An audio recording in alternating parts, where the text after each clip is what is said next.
Tantor Audio, a division of Recorded Books, presents The Saigon Guns, a true story of aerial combat in the fall of 1972, by John Thomas Hoffman, narrated by Shawn Compton. Forward. I really hate when someone refers to old people, even though I am probably being very hypocritical as a septuagenarian myself. I must admit that I have used that reference in the past. Being older now myself, I look at the world through very different lenses than in my youth. I first met John Hoffman in 1972 while serving as a 19-year-old AH-1G Cobra pilot for F Troop 8th Air Cavalry. Though we had very different backgrounds, we both ended up in the same place and same time in a war almost 9,000 miles from the United States. As we flew missions together and drank beer together, I developed a close friendship with John and realized we did share one thing very important to both of us: a never-ending love of God, of family, and of country. John had deployed to South Vietnam several months before my arrival and had been assigned to the 203rd Assault Support Helicopter Company, Wildcats, as a Chinook pilot. As a newly minted warrant officer assigned to F Troop, I mostly tried to keep my mouth shut and my ears and eyes open. As I came to know the other pilots of F Troop, I developed a friendship with Captain Arnold Edward Dusty Holm, Jr. Let me state first off that at that point as a new pilot, I did not refer to Captain Holm as Dusty. It would have been like saying, "Hey, babe," to the Queen of England. Others called him Dusty, but I didn't feel I had been in the unit long enough to gain that honor. With the Easter offensive by North Vietnamese and Russian forces into South Vietnam, things began to get challenging very quickly. This was complicated by the stand-down of several key U.S. Army units in our AO, or Area of Operations, in northern South Vietnam. One result was the stand-down for our supporting CH-47 company, the 203rd AHC. John Hoffman was then transferred to the 48th Assault Helicopter Company, a unit adjacent to F-8 Cavalry on Marble Mountain Army Airfield. The 48th and F-8 Cavalry often participated on operations together. During the month of May and into early June 1972, I began to get my feet on the ground and flew many missions with Captain Holm and one of his close friends, Lieutenant James McQuaid. They both flew the OH-6, Loach, while at that time I was a co-pilot in a Cobra.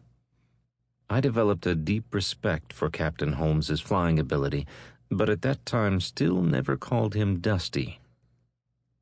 I had heard Captain Holm refer to his friend John Hoffman often while watching him and others play post-mission poker in the hooch. At that time, I never joined in the games. On the evening of June 10th, 1972, I was once again watching the pilots play poker in one of the hooches. Captain Holm was playing along with Lieutenant McQuaid and others. During a lull in the game, Captain Holm looked up at me and asked if I wanted to join the game. I was familiar with the game, as I had played it in college before being expelled for not showing up to classes. I said, "Sure, Captain Holm, I would love to play." To which he replied, "Call me Dusty." I asked what the game was, and Dusty said it was 7-card suicide. When I told them I was not familiar with the game, they quickly said that they would teach me. That was the understatement of the year. $180 later, I still didn't know how to play. The next day, June 11th, 1972, both Captain Holm, Lieutenant McQuaid, and their crews were shot down and killed by enemy fire. Captain Holm was shot down first, and then Lieutenant McQuaid had flown to the crash site to look for survivors. He also was shot down. While this mission was occurring, I was on standby, along with other pilots, at Camp Eagle. To a man, everyone wanted to mount another rescue mission to the 2 crash sites. Our commanding officer, Major Jack Kennedy, advised that no further missions were to deploy. At that time, there were some really hard feelings about Major Kennedy's decision, but with days, weeks, and months of thinking about it, I realized it was the right one. We had lost 2 aircraft and crews in the span of 1 hour. We had no backup for further rescue attempts. F Troop was on its own, so we flew back to our base at Marble Mountain and began to grieve and prepare for the next day's missions. With the later deactivation of the 48th Assault Helicopter Company, Captain John Hoffman was reassigned to F Troop, flying the UH-1 Huey as the Blues platoon leader and as air mission commander. John and I became very good friends and have remained so for the past 48 years. John remained in the military to retire as a full colonel. Following my return from South Vietnam, I was assigned to Fort Lewis as a newly promoted W-2, but the Army no longer needed so many helicopter pilots. I soon left the Army and headed back to Houston, Texas. I joined the Houston Police Department, where I served 32 years, 26 of them as a homicide detective. In 2012, John and I, along with our wives, made a trip to France for the 68th anniversary of the D-Day landings on Normandy Beach. On June 6, 2012, as John and I stood atop the cliffs of Pont du Hoc and looked over the edge, we envisioned the 1944 assault by the 2nd Ranger Battalion under the command of Colonel James Rudder. The Rangers had to climb these cliffs under intense fire with a full combat load. John and I both agreed that neither of us could have climbed that cliff when we were 18 years of age, wearing nothing but gym shorts, t-shirt, and tennis shoes, even if Raquel Welch was at the top with 2 cold beers. Any man who has a military background progresses through his lifetime with multiple opportunities to meet people who are great leaders of men, but they are few and far between. I have had the great honor to have met 4 during my lifetime. First was my high school football coach, Vernon Ram, a Marine who served in Vietnam. He taught me a little about football and a lot about life. Another was Major Jack Kennedy, commanding officer of F Troop, 8th Air Cavalry Regiment, Republic of South Vietnam, 1972 to 1973. Pilots under his command would land their aircraft on the patio of hell if he asked that it be done. Additionally, Captain Bobby Adams, captain of the Houston Police Homicide Division, covered my ass on many occasions during my career in that division. And finally, Colonel John Hoffman, U.S. Army retired, the author of this book. I flew with him, lived with him, laughed with him, and cried with him. John is probably the most interesting person I have ever met in my life. Enjoy the book. Dwayne D. Shirley, Warrant Officer 2, F Troop, 8th Air Cavalry Regiment, 1972 to 1973, Republic of South Vietnam, Houston Police Department, 1973 to 2006.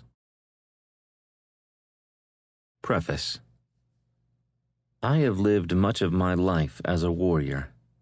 Not in the tradition of the ancient warrior whose entire being and sole function in life was as a destroyer, but in the tradition of the Washingtonian citizen soldier. I have spent most of my adult life according to a credo long written and observed as an almost holy dedication by many Americans. It is a family tradition going back to the American Revolution, and of my father, my uncles, my cousins, myself, and now my son, born of the necessity to resist that which might threaten what is held sacred, often above the value of home, family, and even life.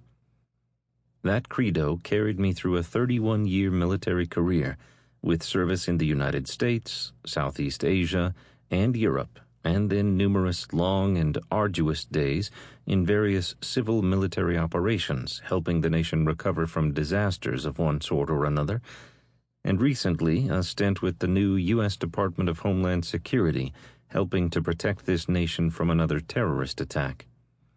No, you need not ask. I indeed do find it hard to say no, a vice that my wife often points out to me.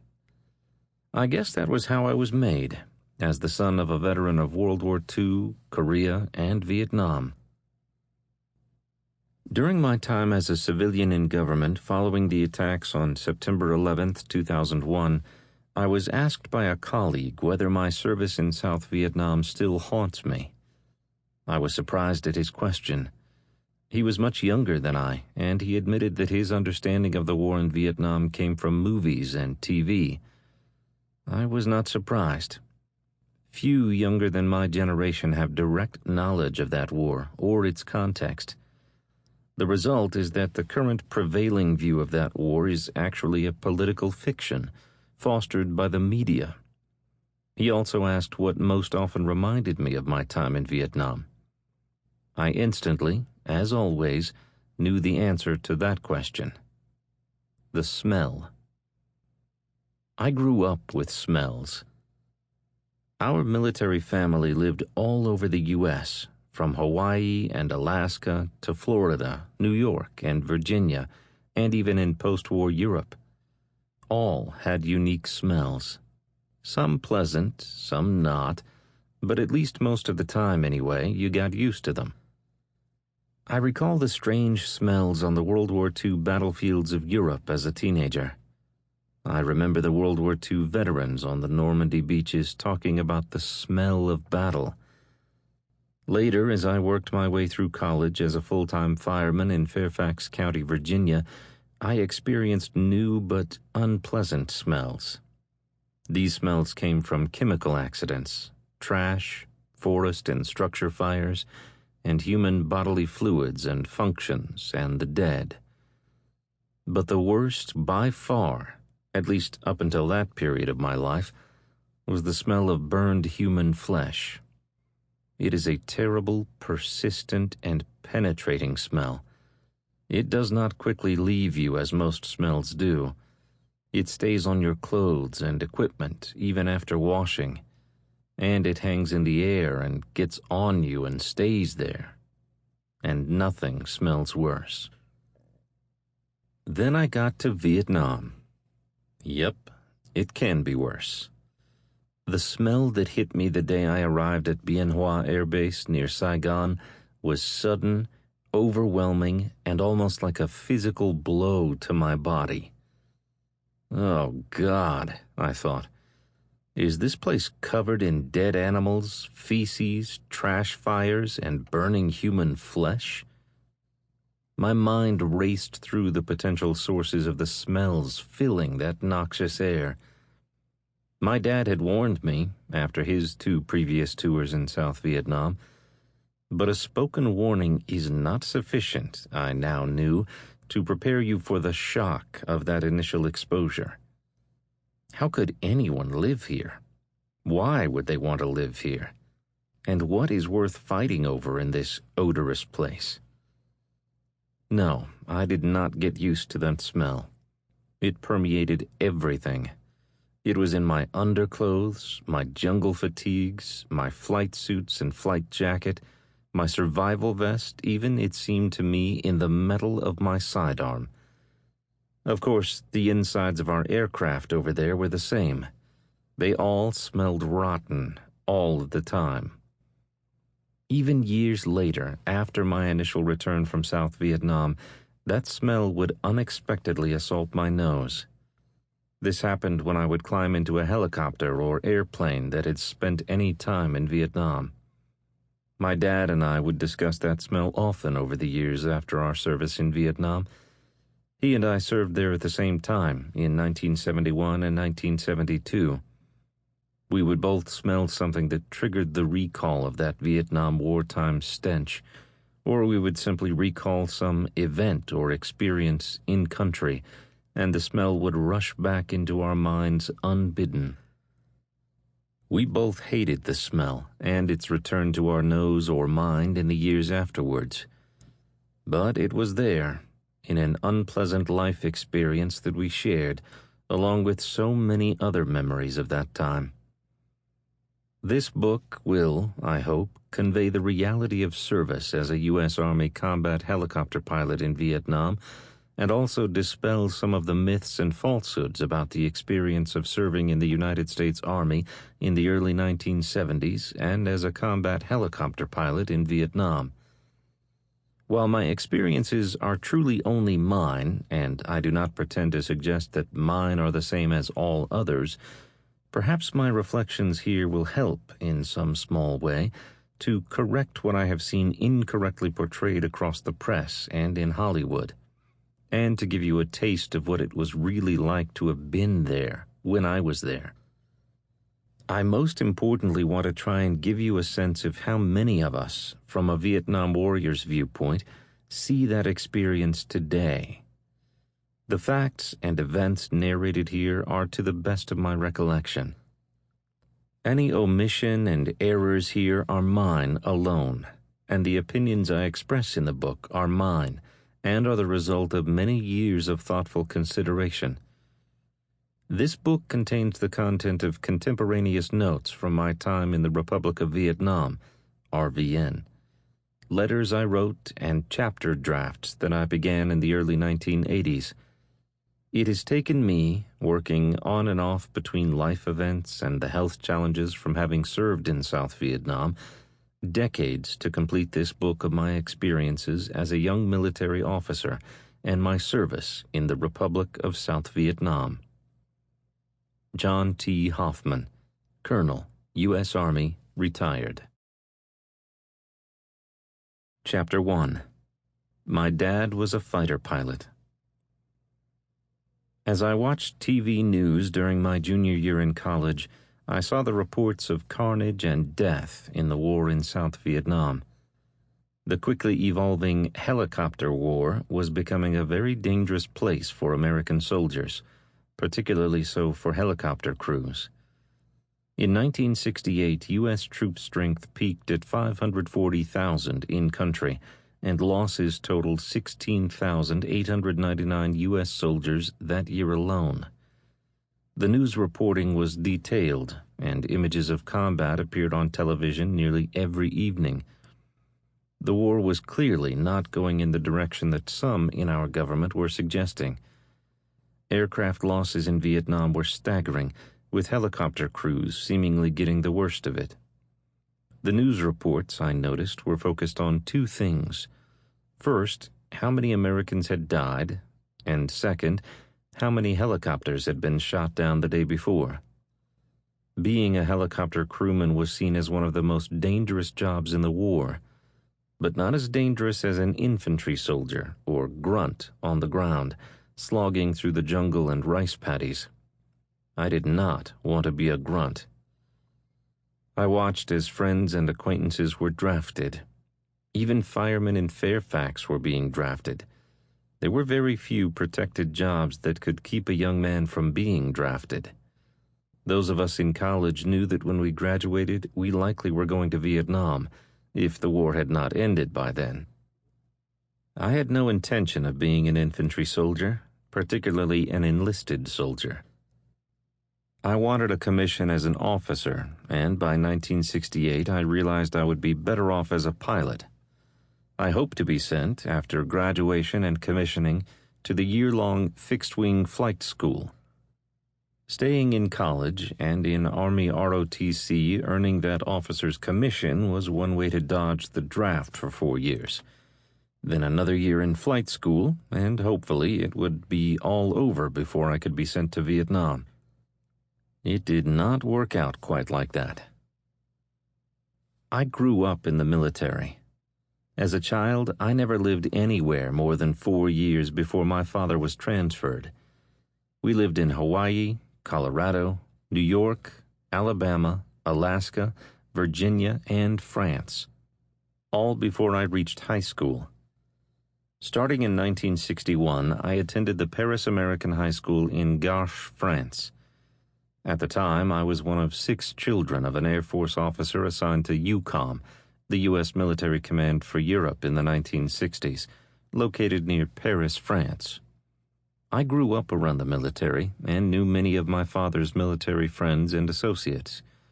I grew up around fighter and bomber pilots, many of whom, like my father, flew in World War II and Korea.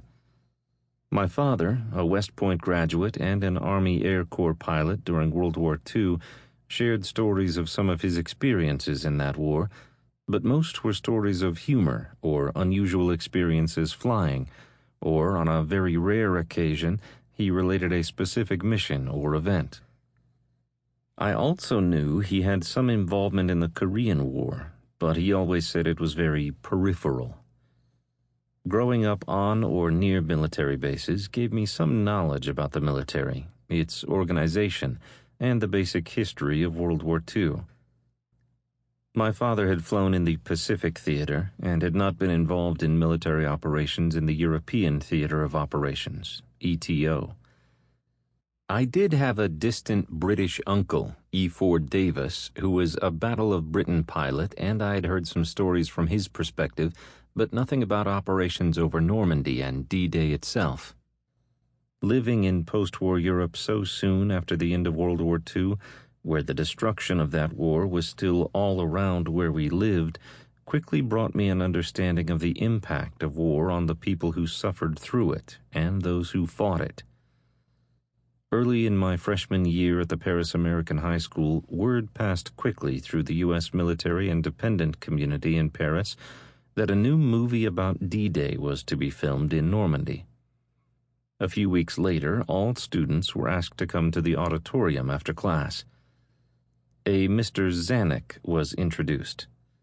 He informed us that he was going to film a movie in Normandy, just an hour's drive north of our location, and he needed extras for scenes to be filmed on the weekends. There would be no pay, but we would learn a lot about movies, about D-Day itself, and we might just meet a few movie stars. Then he explained that they only needed boys for these scenes.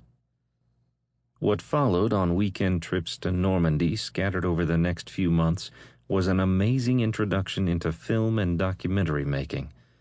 But most important to me was the grim, often horrific first-person history I learned from those who had landed on those beaches and drop zones on that incredible and bloody June 5th through 6th, 1944, on the Normandy coast of France.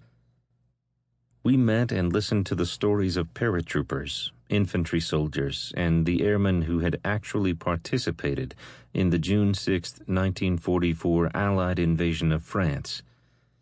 The stories were both fascinating and horrifying to a 14-year-old. We watched scenes being filmed, and on 2 occasions stood in as soldiers on the beach in some of the long shots were filmed as background scenes for the movie. It was fascinating to be present for filming, even if at some distance, when John Wayne was in the scene, or on the beach when Sean Connery did one of his comic scenes in the movie as a British soldier. Of particular interest was at the filming of the action at Pegasus Bridge.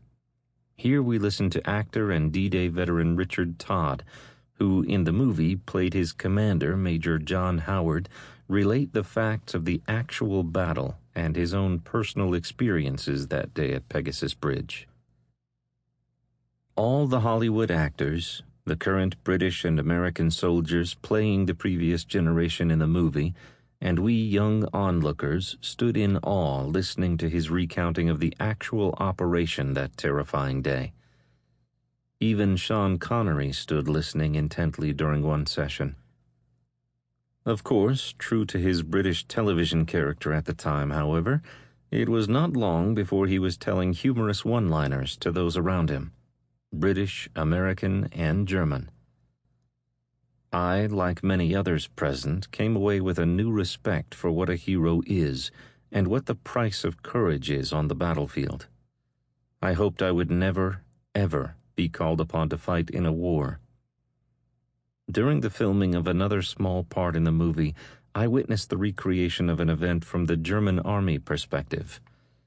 While I did not see the full recreation of the event until the movie was released, I did overhear the translated first-hand account of a former German officer who had been in the bunker.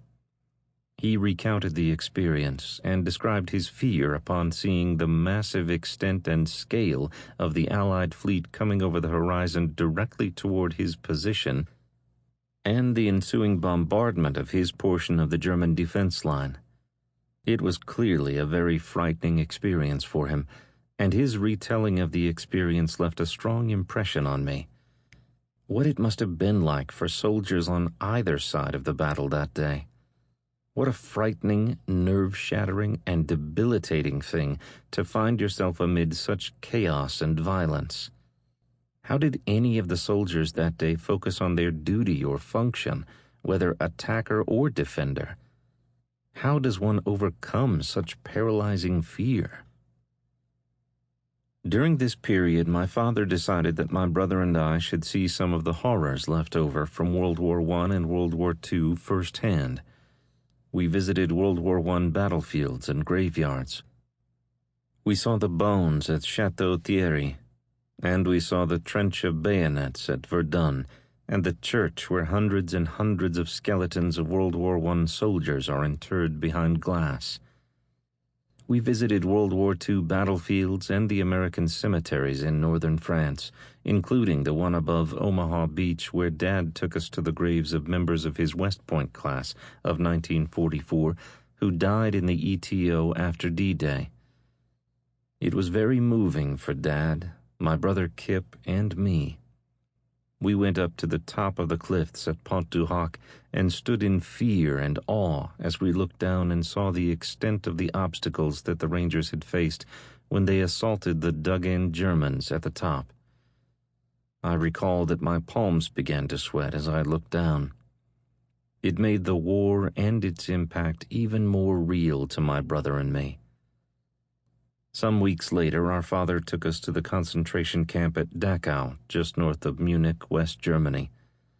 He took us through the dormitory buildings and walked us along the fences, under the guard towers, and through the killing fields below them. He took us into a crematorium where skulls and bones were still laying where they were partially buried in the open ovens. This was 1961, and the stench of burned flesh was still overwhelming, as little had yet been cleaned up in this part of the camp. Even at my young age, the inhumanity I saw was mind-numbing.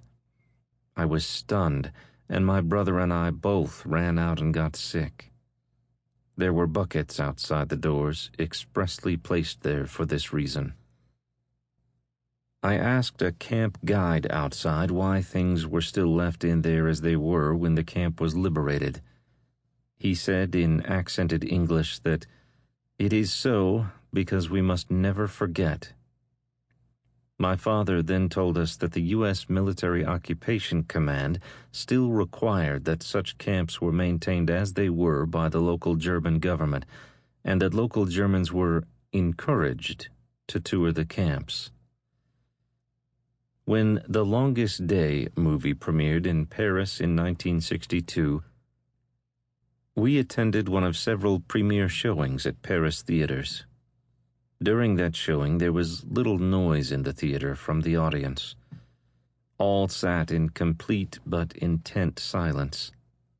No one spoke. No comments were heard. The audience had moved into some sort of numbed state. Everyone, including us young American students, were completely engaged. We young extras had only seen brief glimpses of portions of scenes during filming and had no idea as to what the final film would look like. The first-hand accounts of those who were there on June 6, 1944, were knotted in the movie into an irresistible, engaging, and moving whole. For the many in the audience, our dad explained after the showing, they were reliving their own war experience and the promise of liberation that the horrors of D-Day portended. We had all just witnessed an amazing documentary production so complex and expensive that it nearly financially broke Daryl Zanuck. When the movie ended and the credits rolled, most sat in silence at first. Then slowly the applause began and grew. Then this mainly French audience stood up and clapped and clapped. This incredible, comprehensive yet still incomplete retelling of the events.